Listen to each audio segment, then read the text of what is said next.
There he stood in the narrow hallway, his chest bare, wearing only those dark blue mesh shorts that hung loose and damp on his frame. I hadn't even reached the temperature control yet. To this day, I can't say whose hand moved first, but as I walked past him, something inside me just stopped. His arm grazed mine, and heaven help me, I turned to face him. He stayed perfectly still when I placed my palm against his chest. Not a word escaped his lips when I moved closer. There was this electric moment, just our breathing and the air conditioner humming to life behind us, while that old hallway bulb cast its weak yellow glow above. I kissed him without thinking twice, lips parted, and he responded instantly. I can still feel the smoothness of his skin, youthful yet solid, warm and flushed from his recent shower. Water droplets still clung to his neck. I pressed my face there, breathing him in. I think I murmured something, the words are lost to me now. We never made it to a bedroom. We didn't need privacy. His shoulders hit the wall, and I melted into him like I wasn't wearing a wedding band. Like I wasn't meant to be someone's stepmother, someone's devoted wife, like he wasn't supposed to be our house guest.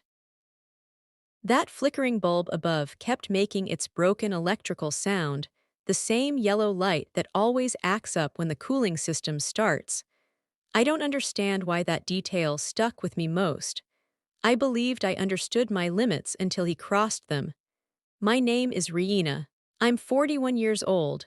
I spend my days working part-time at a dentist's office. I've been married for 12 years. I never had children of my own.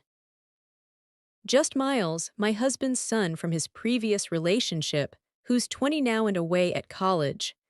I didn't raise him from childhood, but I've been around long enough that I should have known right from wrong.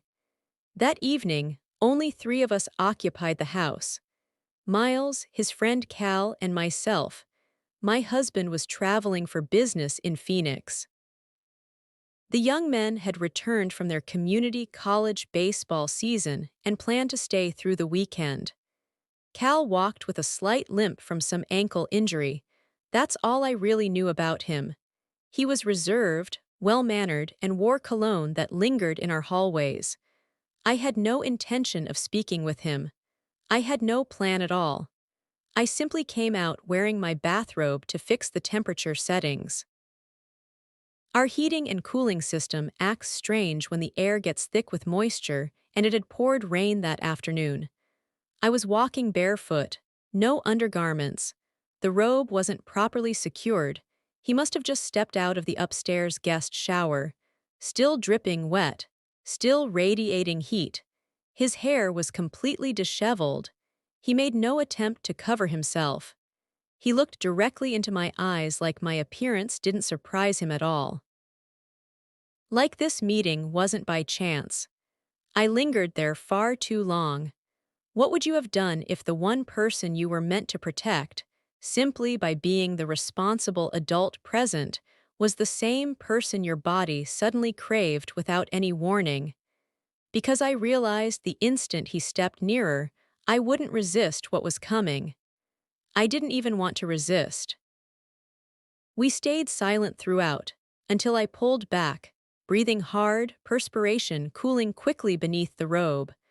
I stumbled backward into the temperature control like it had some connection to why I was standing there. I should go check on Miles, I managed to say. The words sounded like they came from someone else entirely. He gave no response, just continued staring like he understood something about me that I hadn't yet discovered. I climbed the stairs, closed the master bedroom door behind me, turned the lock, and collapsed onto the bed like I'd been shoved. That hallway light remained burned into my thoughts for hours afterward. The way it flickered right as our lips met. I kept hearing it in the quiet, that electrical buzz, that faint clicking sound when the cooling unit struggles to start. I used to believe infidelity required planning. Hidden messages, slow build-ups, growing romantic feelings. But this contained none of those elements. It simply occurred. And the most troubling part, I didn't flinch or tremble. My hands remained rock steady. Like this behavior wasn't foreign to me, like something deep inside had always understood how to cross that forbidden line if the opportunity ever presented itself. I have no idea if he'll confide in Miles, if he'll pretend nothing happened, if I should pretend nothing happened. I lay awake that entire night beside the soft glow of the humidifier, trying to picture what type of woman acts this way. Then I stopped pretending it wasn't exactly who I am. Some secrets don't shout loudly, they whisper constantly, relentlessly. If yours continues to haunt you, you're not walking this path alone. Hit that like button and subscribe. Someone else out there desperately needs this honest truth too. Sleep never came. I just remained motionless, staring at nothing, waiting for daylight to provide some kind of shield to hide behind. At 7:13 in the morning, I rose, brushed my teeth in the guest bathroom instead of our master's suite. Then I stood in the kitchen barefoot, same robe, pretending to study the shopping list stuck to the refrigerator door. I skipped making coffee. I couldn't risk my hands shaking and giving me away. That hallway light remained on, the same weak yellow bulb. I had forgotten to switch it off. I found myself staring at it again, too long. A wooden board groaned behind me. I didn't turn around. It was Miles, shirtless, messy-haired, stretching his arms. "You feeling all right, Ren?" he said through a yawn. "You're awake pretty early." I nodded quickly. Yeah, the temperature thing was acting weird. I couldn't meet his gaze. I was terrified he might see the truth written on my face.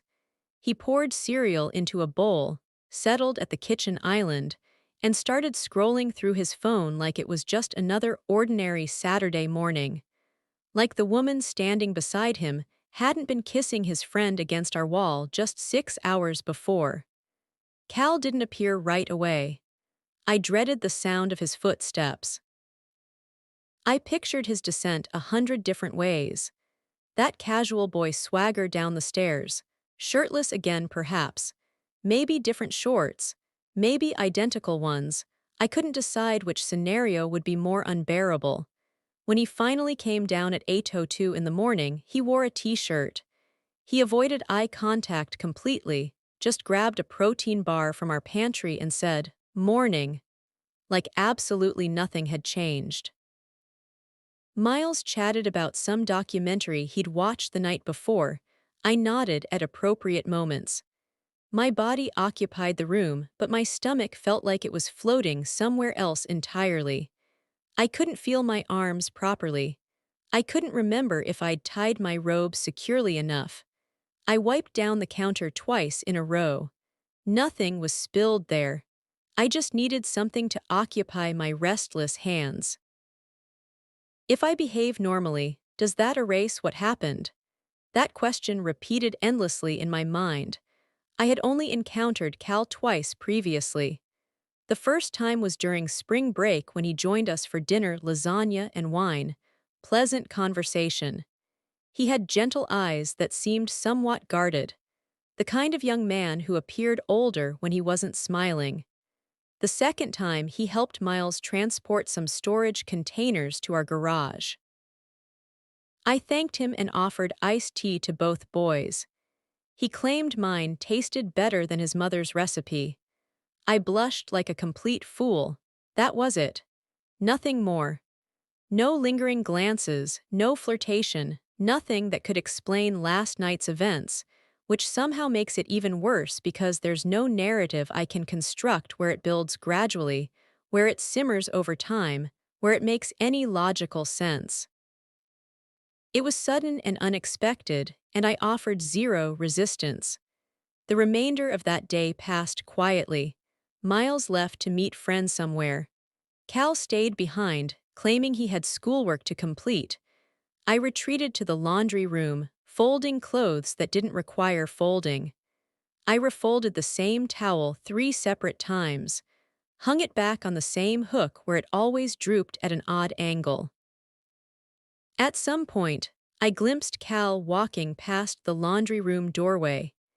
He didn't glance inside, but I noticed how his hand skimmed along the edge of the wall as he moved. That exact same wall where I had pressed him against myself, the identical spot my palm had touched hours earlier. My robe was spinning in the washing machine by then. I had changed into jeans and a faded college sweatshirt. No makeup, hair pulled back with a clip. I felt simultaneously invisible and completely exposed. That evening I prepared spaghetti for dinner. The boys were laughing and joking, tossing pieces of garlic bread at each other like nothing unusual had occurred. I smiled when expected. I poured myself just one glass of wine. I never finished it. When Cal reached for the cheese shaker, his fingers grazed mine.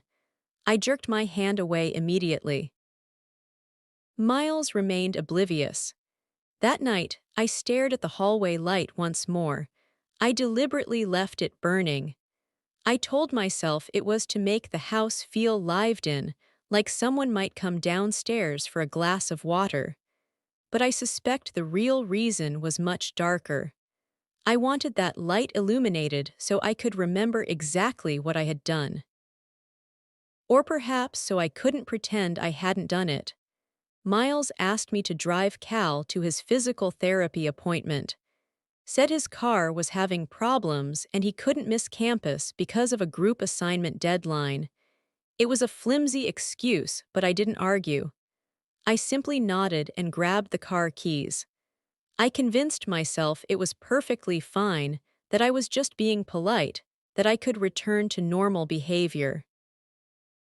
It was Tuesday, overcast, that strange spring weather where you're warm in sunshine but freezing in shadows.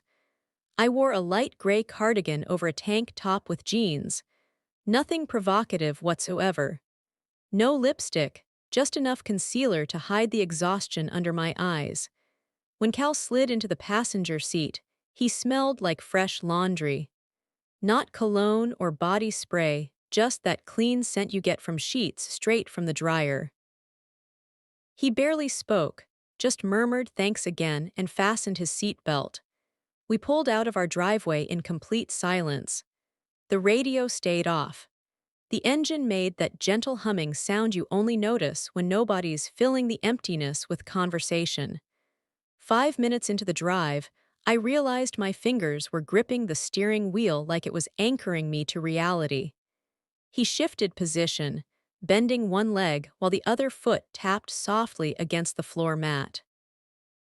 I glanced sideways at the exact moment he turned his head toward me. Our eyes met and held. He didn't look away first. Neither did I. I should have broken that connection. I should have mentioned school, or the weather, or how Miles was doing in his classes, but instead I remained silent. I just stared for half a second longer than appropriate before focusing back on the road ahead. The air flowing through the vents felt too cold. I adjusted the dial to a lower setting. "Sorry," I mumbled. "The front seats always get weird airflow." He said nothing in response, just watched me drive like he was still back in our hallway that first night.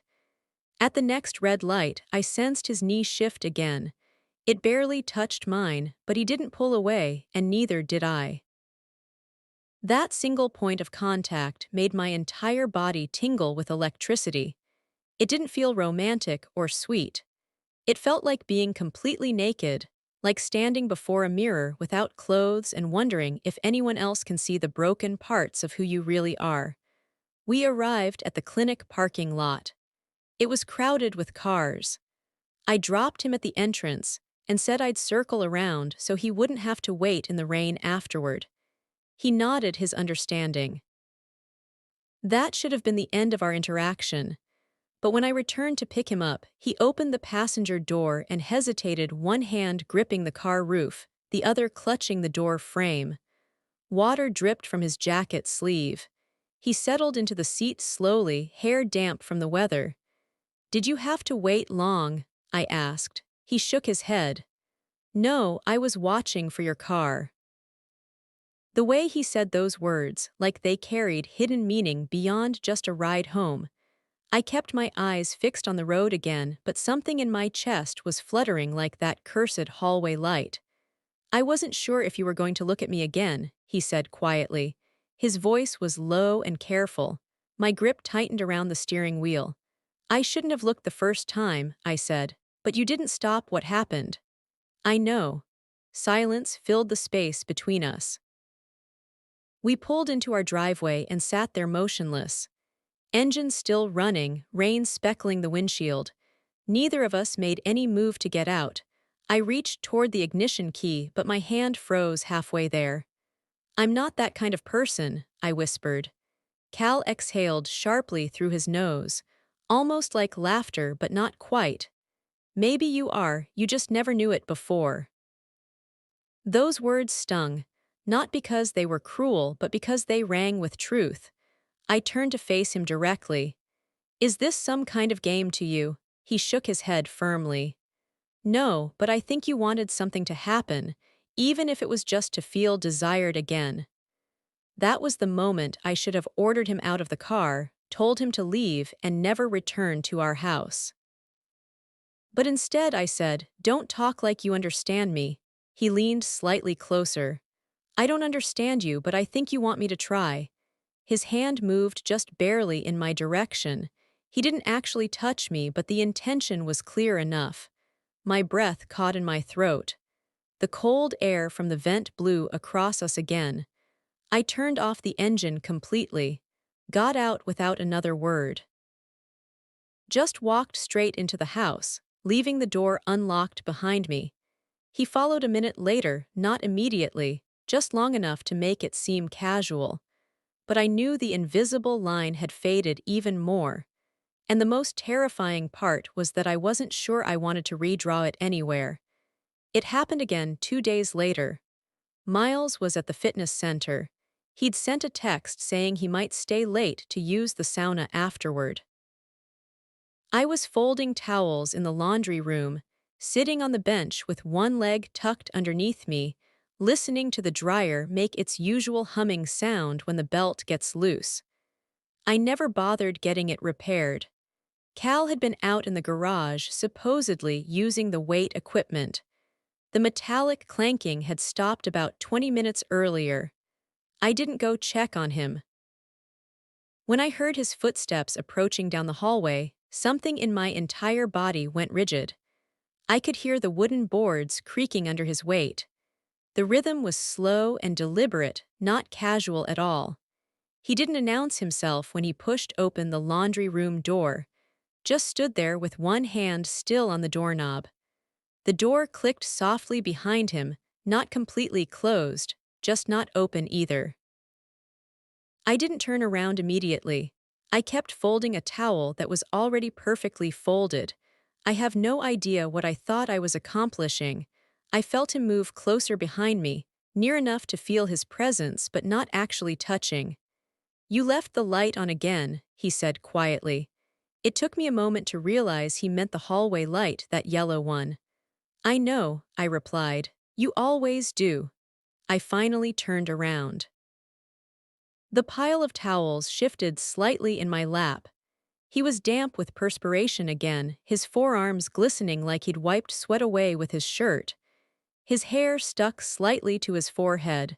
That clean detergent smell again, mixed with something more human underneath.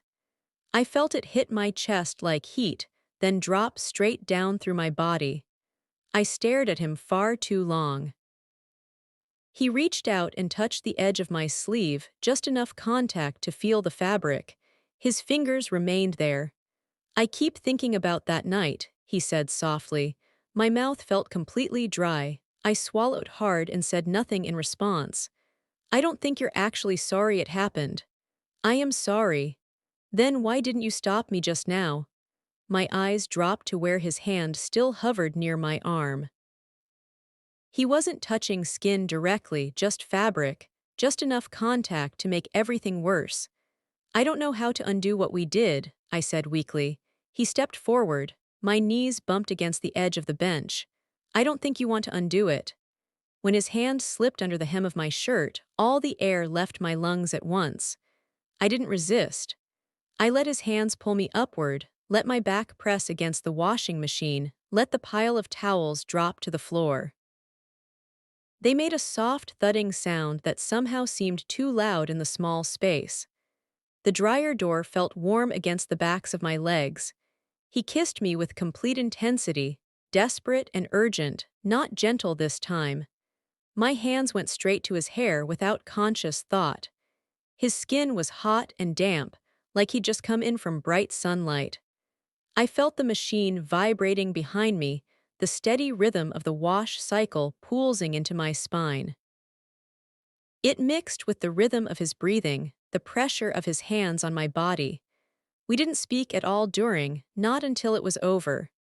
The only sounds were the dryer running, the soft thumping of clothes tumbling inside, the air vent wheezing just above our heads, and my own breath catching in my throat over and over again. He kissed my collarbone tenderly. I pulled him even closer to me. When it ended, he leaned against me heavily, forehead resting on my shoulder. I felt the full weight of him, young, strong, but uncertain. But I didn't offer comfort to him. I didn't comfort myself either.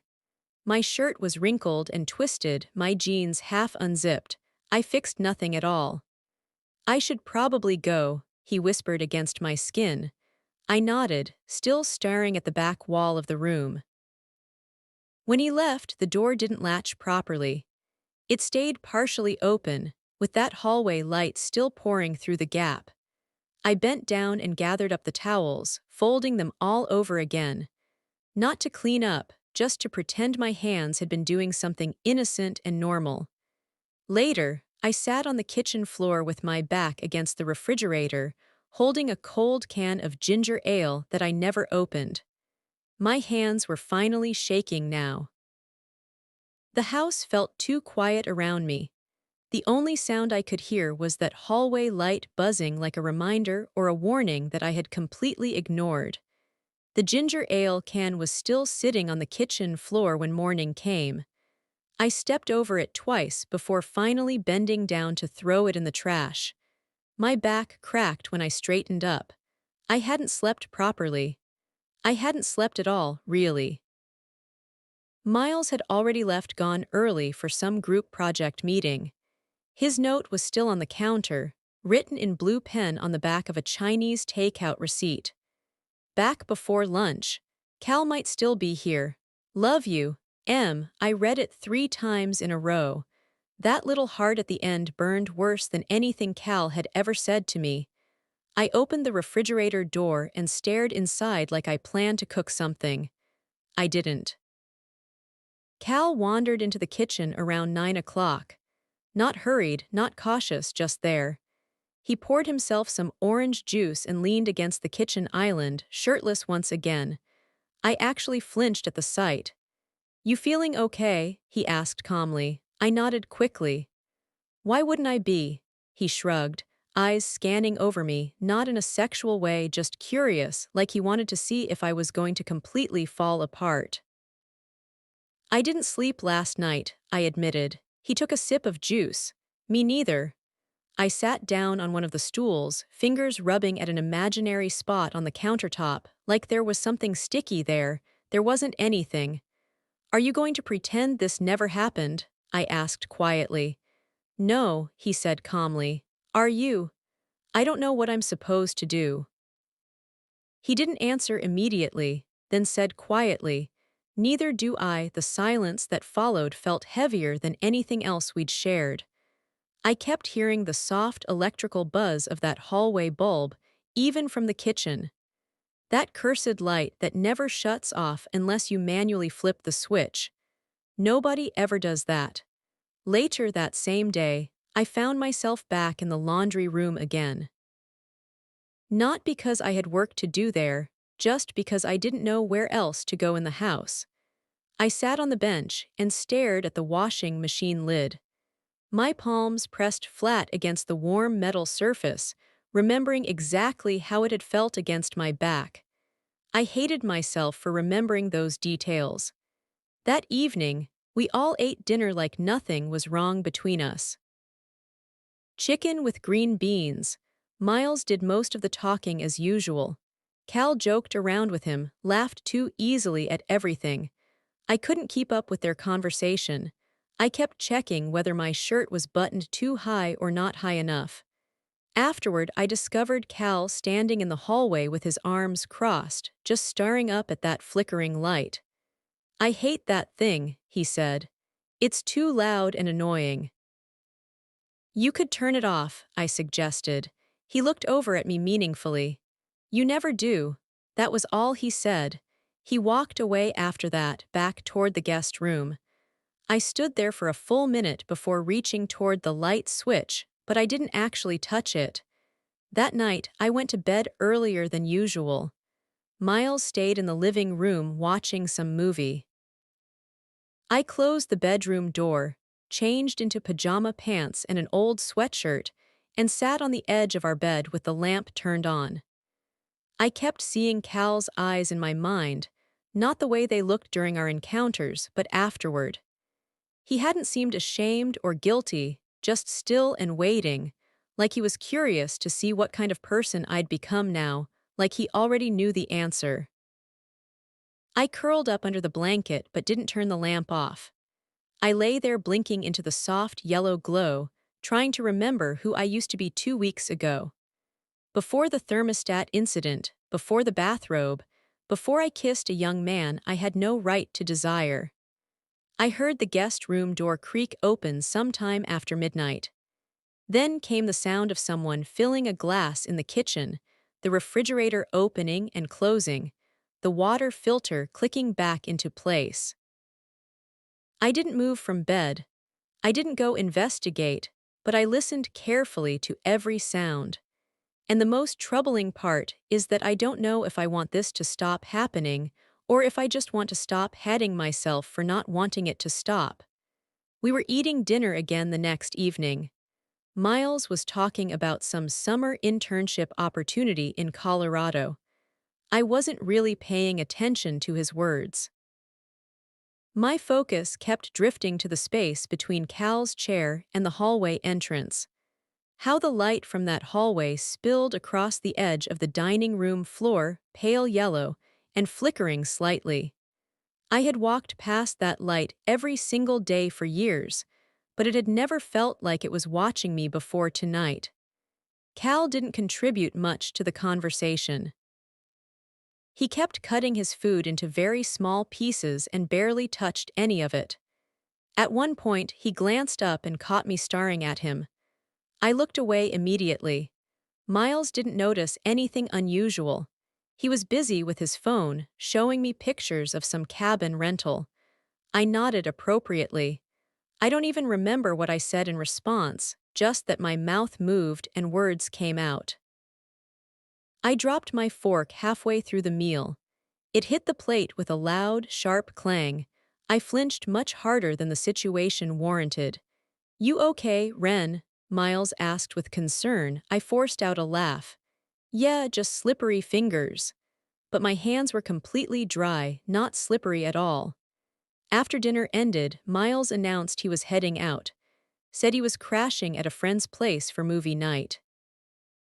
He offered Cal a ride, but Cal declined, saying he was fine staying behind.